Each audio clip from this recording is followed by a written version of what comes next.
everyone, welcome to another episode of Taking Up Space, a Michelle A. Mayer podcast. Always excited about coming forward, you all. Today I have something very personal to discuss with you all. All my stuff is pretty much personal because it has to do with your walk in life and getting the most out of it, or unraveling the mysteries of this life so that we can get the most out of our walk.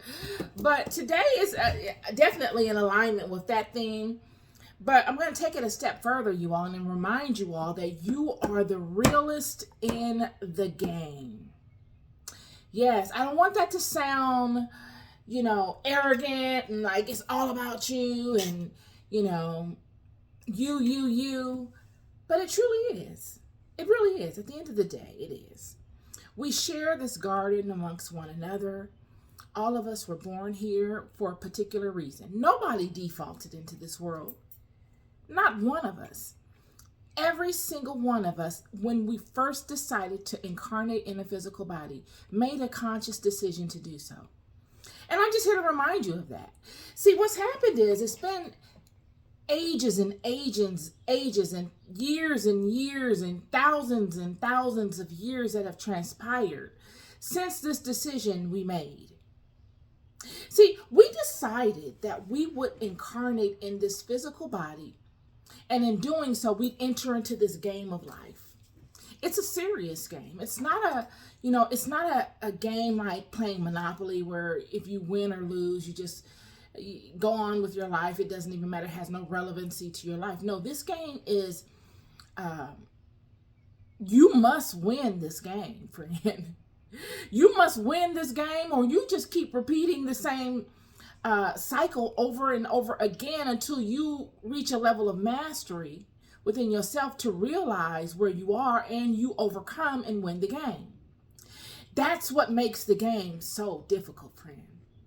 It's when we incarnated in this body, we were already masters of the game. I can recall myself when I was younger, I used to read books a lot, and I used to love Sidney Sheldon books, y'all. Oh my goodness, I would love me some Sidney Sheldon books. And one of Sidney Sheldon's books is called The Master of the Game. And I can't help but to default to that title when speaking to this conversation. And whenever I ponder my own life, I always default to the master of the game, because you, initially, before incarnating in this body, in order to make the decision to come and to take on the tedious and the heavy task of overcoming this game, being offered the opportunity to enter into this game, because there's other games going on, but this is one of the most difficult ones, friend. This game, you lose all of your powers. You can't bring any of your powers with you that you had prior to entering the game. So you forfeit all memory of who you were before the game. And you enter into the game from point zero. And this is a test. This is what masters do. It's to see, okay, great, you were a master prior to entering into this game. You are a master. You just forgot. Because in order to be offered the ability to enter into this game, you had to reach a certain level of mastery. And you being so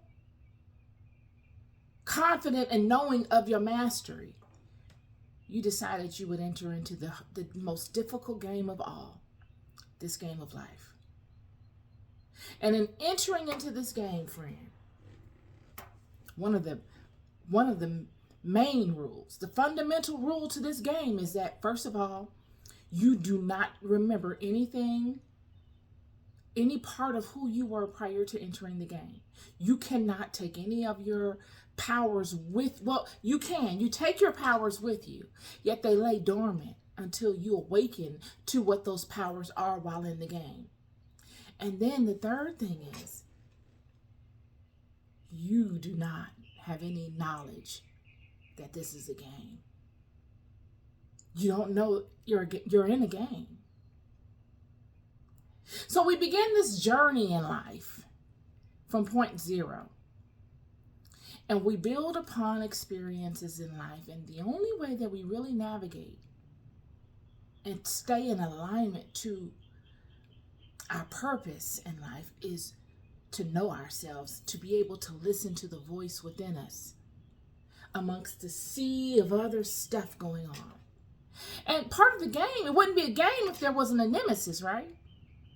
Part of the game is that there are many nemesis surrounding us, all vying for our attention, because our attention takes us off track from winning the game. If we could stay focused and key and hone in on the light that is within us, it will direct our paths. It will direct us to the win. But because we lose our way along our walk, because of all the stuff going on around us, and because we don't know where we are.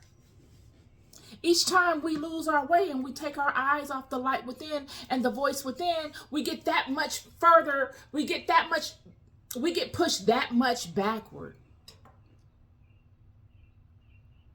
And it's as if when we get pushed backward, we forget that we were that much more further previously. It's an interesting thing. And then lifetimes go by of this same kind of stuff. Lifetimes, hundreds of lifetimes, generations, thousands of lifetimes. At this point, probably millions of lifetimes. Could you imagine how far behind we are and lost? Even though there's been many that have come and reminded us, and even though there have been many times we have emanated and have been reborn into this life, because you go no further than this, remember, unless you win the game. So you consistently, in the code, it's written that you're going to reincarnate in this probably a minimum of 100 times before you reach the mark. 100 might not even be enough lifetimes. It might be, you might need to have reincarnated in this 100,000 times or something like that before you could even get to a point of figuring enough out to reach the mark. And then once you get to that place, then they drop something else on you. It's a game. But it's a very serious game, because the wins are serious wins and the losses are serious losses. The losses are that you get trapped in the game. You begin to love the game because you forget what's on the other side of the game. You become so accustomed to the game that the game seems as if it's everything. There's nothing outside of the game. So you begin to make permanent decisions, lifetime decisions, in staying in the game, when the game is just temporary. It's fleeting. When you look around this life, what in this life is permanent? There's no permanency here. Absolutely not. We aspire for a physical and material wealth that is fleeting. It comes and goes. Our material wealth can come and go at a decision of another. Our material wealth can come and go at a health issue. There's nothing permanent here except for change. This place tells you exactly what it is. But because we've been so accustomed to the rhythm of it, we look no further beyond it. We don't even feel like there's anything to aspire to outside of it, lest we go within.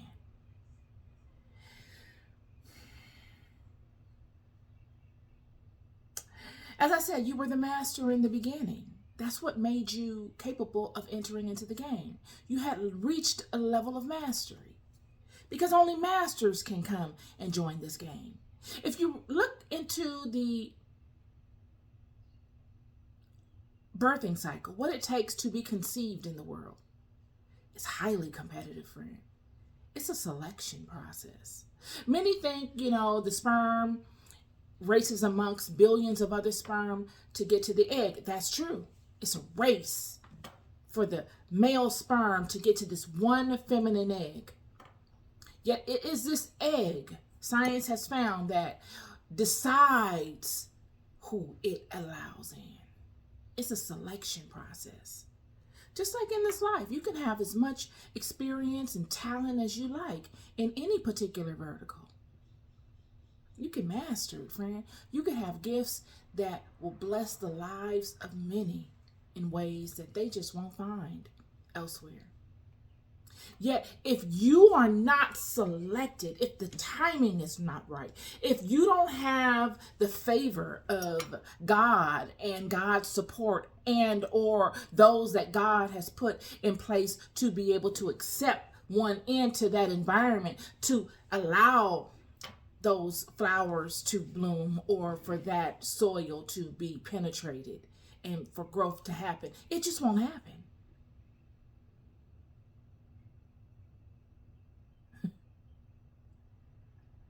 It's the selection process. Selection of rising to the occasion to be even considered to enter into the game of life. Same way as being selected to be the sperm that penetrates the egg to begin the physical process of being a part of this masterful game of life. And what we find in the game of life is we have many different games going on at the same time. You got many different games overlapping this main game. We see this cycle repeated all throughout life. The cycle of competition and competing to enter into particular systems, which are nothing more than games, based upon particular criteria. And that criteria, if not met, disqualifies you from the game. And instead of, like the game of life, you just repeat it over and over again, you just go and you find yourself involved in another game, whether it's a job, whether it's a business venture, whether it's a relationship. I can go on and on.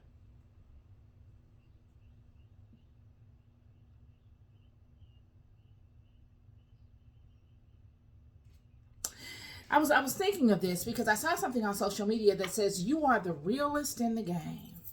And then I saw this video that reminded me of this conversation I'm having, and it spawned on, encouraged me to come forward and do this video for you today. You decided to come into this life. We're all winners here.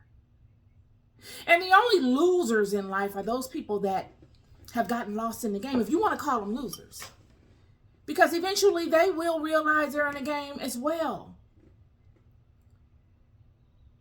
And hopefully they realize that they're in a game before the game is over. Because the game is not permanent, friend. The game it has a lifespan.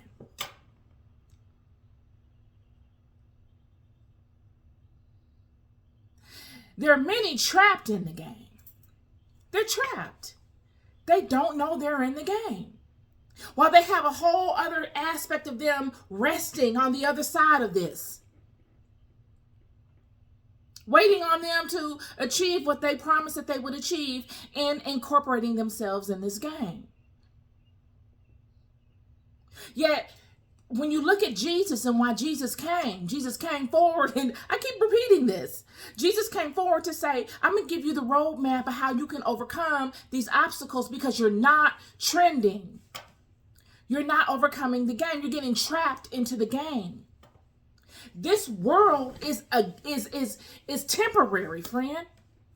This is not your permanent residency. Yet some people wanted to be a part of this game so bad, God said, you're going to be bound in that game. I'm going to make you pillars in that game. You're not going to go no further. You used to be able to come and go from the game and play the game a little bit and go back home and do your thing and come back. Now you are bound in this game. Whereas others can come and do as God intended them to do. And surely they would have stronger opposition because of the things that they allowed to happen amongst those that are bound here by God. Bound here by God. One moment. So, like I said, surely those that are here to ascend. When I say ascend, ascending is the same thing as overcoming the game.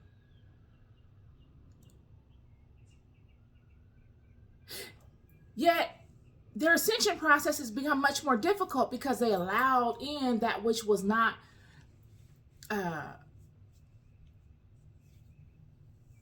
that they shouldn't have allowed in as soon as they did, making their ability to win the game that much more difficult. This is not permanent. This was temporary. You were supposed to come, and because you were a master, this is what masters do. If you can create something, I can't remember, a rapper said it,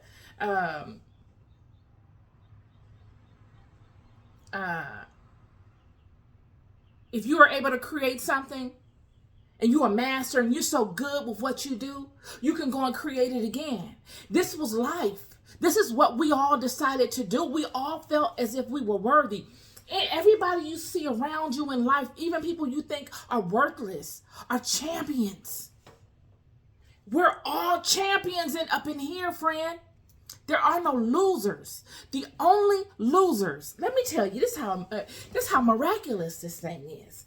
The only losers are the people that don't realize that they're in the game. And they keep repeating the cycle. They've fallen in love with the game. And in falling in love with the game, they've fallen in love, because if you don't fall in love just with the game, what lures you in are the other subordinate games that are intertwined in the game. Kind of like a wheel within a wheel, within a wheel, within a wheel. Systems within systems, within systems, within systems, and on and on and on. You got people that have fallen in love with this worldly aspect, the game. And so much so that they have bartered all their powers that they brought with them to assist them in navigating the game. They've bartered their connection to self, to God on the other side, for pennies on a dollar within the game. Isn't that interesting? That's an interesting thing. So when you look around and you see people, it puts a whole new spin on life. When you see that homeless person that we call a bum sitting at 7-Eleven with no shoes on a blanket, looking tattered and talking to herself or herself. Or when you see someone walking with old shoes on and a backpack and pulling stuff out the trash. Or when you see someone that doesn't aspire to worldly things like many of us do, and enter into the race of life like many of us do. And then you turn and you look at the ones that do aspire for all of these things, and they build their kingdoms in the earth, and they think that they're permanent, and they don't know that they're not. They're building lifetime expressions on things that they don't even know if they'll last another hour. They can't foretell their own futures out that far in advance. Yet they're offering things that are priceless for seconds. And then you tell me, who's wisest? Who has the knowledge? Knowledge is relative to facts and perceptions. Actually, knowledge is relative to facts, not perceptions. If you're basing your knowledge off of a perception, then you're basing your life on sandy ground, friend. If you're basing your life on knowledge, you are setting your house upon a strong rock. A lot of us, many of us, are the realists. All of us are the realists in the game because it's our game. It's each and every one of us. It's our individual game that we got to get through. Yet many of us don't know we're in the game. We're lost in the game. We have become lovers of the game. And this is what Jesus came forward to tell us, y'all. Jesus has come forward to tell us that we are lost in the game. He came to set the fundamentals back in order. Because you have many that need you up in this game. When you look at Babylon and you see these children working united, they had gotten to a place where they figured it out to a point. And they said, well, we're between a rock and a hard place here. What do we do here? And surely, I don't believe that they look to be defiant to the God of Israel. I believe, just like they've done many times before, those fallen ones that they were bound here with after the flood, they had all coalesced together over there in Babylon, and they allowed them in their ear. And they being ignorant of self, because they're in the game, they don't know. And the fallen ones know that they don't know. The fallen ones and their offspring are the ones that know. They remember. They were the guardians of the game. So they wouldn't have a lapse in knowledge. They wouldn't have amnesia. The only ones that have amnesia are us. So after the flood, surely they come upon the children and they put in their ears some other deceptive tactics based on the reality of trauma. And these children decide that they will build up. They will do the unthinkable in a lifetime. It wasn't even that it was like it was thousands of years that had transpired since the flood. This is within the same lifetime. I go into detail about this in my book. All these things. You really should check it out. It's very helpful. You'll find it very helpful and resourceful. But when I say you're the realist in the game, you are. Because it's your game. It was your decision to come here. Thousands and thousands, maybe millions of years ago. Many of us have lived in this life many lifetimes. And we will continue to come back many lifetimes because we are stuck in the game. See, that's the rule of the game. That's what makes it so difficult. That's why nobody really wants to include themselves in it. Because they don't see a lot of people coming out of it. They see a lot of people going in. And they say, okay, we're still waiting on Abdul to come up out of that game. Abdul's still over there in that sleep chamber. He's still stuck in the game.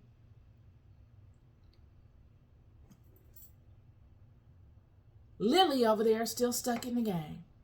She been in that game dang near 900 years. 20,000 years. For Lee. Muhammad over here been in the game darn near 3 million years. They've made permanent residency of the game. They found it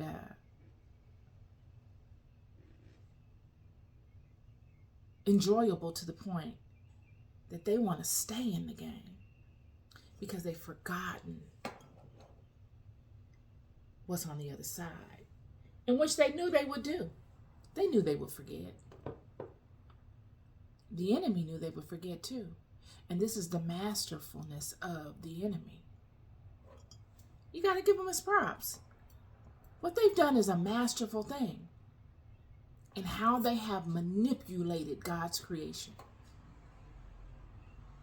So there must be other games like this out there. This could not be the only game. For them to have gotten this sequence of events down packed like they have, they've seen it somewhere before. They understand it. You're the realist in the game. Don't forget it. Don't get lost in the sauce. Don't get lost in the sauce. You come here to get what you're supposed to get. And one thing God said in the Bible many times, more than I can count, is to do not fear. Be courageous and stay in alignment to the word of God. Go within yourselves. These are the recipes. The fear and all these things, the ignorance. Fear is because you don't have you have fear because you don't have an answer to something. The only times in my life when fear has been able to take hold of me is when I didn't have a solution to what I was facing. I don't care if it suddenly came upon me or because it immediately came upon me. The only reason I was afraid of it was because I didn't have a solution to it, or I had no experience in dealing with it. And in those instances, you must rely on your inner navigational sequence, but you got to have that relationship in order to rely on it. Because it's not like you can just form that relationship once that problem comes upon you. It takes a long time to get this thing right. Just wanted to come on with this for you all today as an encouraging word to you, to ponder your own paths. Listen to one another in their communications to you, and what aligns to you, you hold close to it, and what doesn't, you let it go without any judgment or condemnation. You are the realist in the game. You must get what you came here to get. Lest you continue to keep manifesting. You manifest back into this the same way each time without any experience, any knowledge of what you experienced last time. Yet when you activate incrementally through life, when you incrementally start to wake up, some of those experiences of those people that came through your bloodline begin to activate within you. So nothing is lost, but you got to get to a level of knowledge of yourself in order to activate it. You got to really try. You can't just kick it and, today I'm going to go and I'm going to go smoke some weed with the friends today, and I just want to go party, and because you won't activate that way. And there's nothing wrong with that, because I've been there, and I've had the party life at one time in my life, so I'm never going to come on here and try to make it seem like, these things are not, like you're a bad person because you enjoy your life in whatever kind of recreational way you do responsibly. But what I'm saying is, while you're doing whatever it is you're doing, find a way to still tap into that inner science. Find a way to use that vehicle to tap into that inner science. And I want to say something else real quick.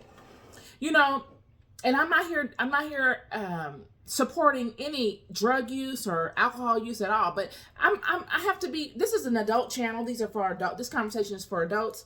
I'm not on Mars here. We're in America. I'm in America. I don't know where you are, but I'm sure it's the same wherever you go in the world.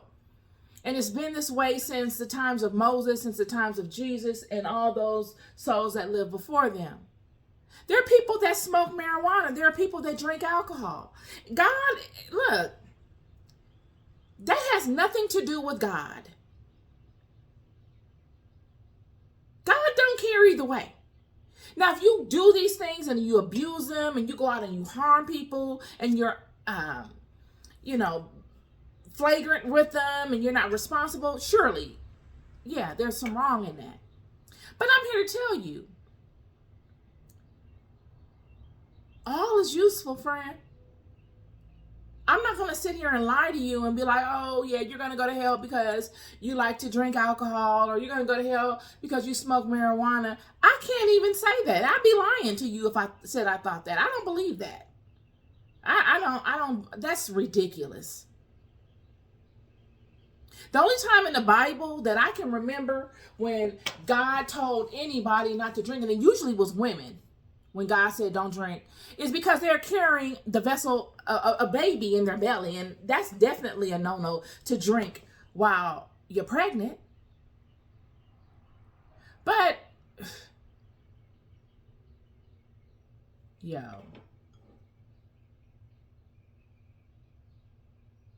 nonetheless, master of the game. I don't know how I got off on that. Now I don't even know if I'm going to upload this video because, but yeah, I'm going to upload it. I'm not going to not upload it because somebody might have something to say about it. That's your opinion. This is my opinion. And all is useful, like I said. All is useful. We all entered into this game. You've got to remember this as masters. Everybody in this game that we see in life that was born of a woman is born in here as a master, or else you wouldn't have made it. Many of you have just spent lifetimes in this game, so much so that you have forgotten you're in the game, friend. You've lost your way. You have lost your way. And it took for a Messiah to come and to re-establish the truth of the game to you.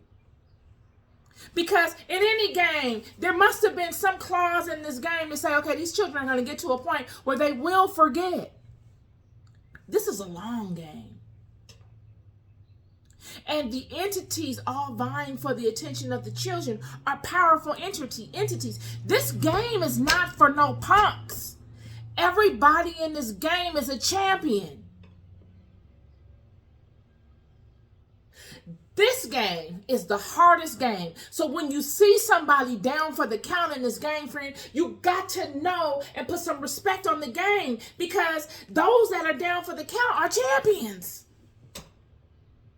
It's like seeing a champ, the greatest of all time, that's in another realm, get into decide, because they're so confident in their ability, and through action they've reached a certain level of mastery, that they're presented with the opportunity to come into this. They came into this powerful. Those stars you seeing out there, that's what you're seeing manifesting here. You don't get to that by way of anything but being masterful, friend. And then you invoke yourself in this. You lose all knowledge. And because you were so confident in your masterfulness, you said, I could do it again. And yet I will start from ground zero and build my way back up, adding to my masterfulness new attributes, new powers, because I overcome in this. This is a way for that master to gain new powers and abilities. The only way. And it take a long time. And this is why so many risk so much to come and be involved in this, because they know who they are siphoning from. It's just that those that are in it don't know. They have no knowledge of self. They're not supposed to. It's part of the game. So when we say you got to know yourself, you got to know yourself from the beginning, from ground zero up. And this is what makes it so complicated, because the life cycle is so short. I keep telling you, so many things vying for you not to overcome in the game, because it's such a masterful game. Everybody's not going to overcome. Everybody ain't gonna get it. But it wasn't designed for everybody to overcome.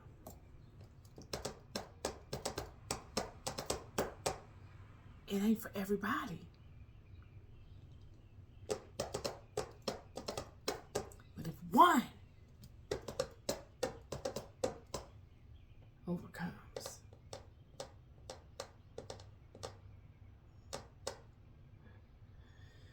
It's interesting.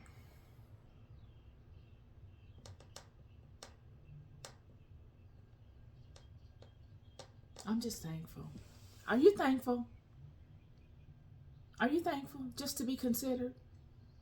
Just to be privy to the game? Even if you're a voyeur in the seats, just watching, to say you were able to see such a thing, you experienced that.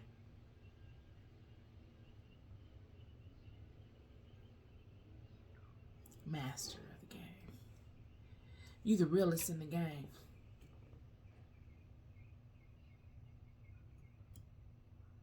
Peace and love.